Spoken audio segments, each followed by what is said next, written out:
Isa sa pinakamalaking gastos pa natin ay pambili ng electronics. Computers, cellphone, tablet.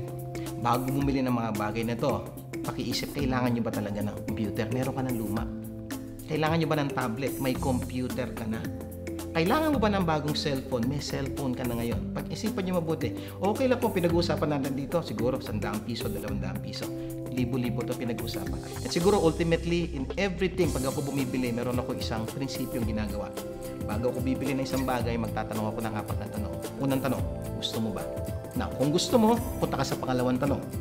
Kailangan mo ba? Now, assuming, gusto mo na, kailangan mo pa. Kung punta ka sa pangatlong tanong, kaya mo ba may pambili ka ba? Kasi kung hindi mo kayang bilhin, huwag mo nang bilhin. Kung utangin mo lang, lalong laki ang gastos mo. At ang pinaka-4 na normally ginagawa ko kung may bibilhin, pupunta ako sa pang-4 na tanong, kagustuhan ba ng Diyos bilhin ko itong bagay?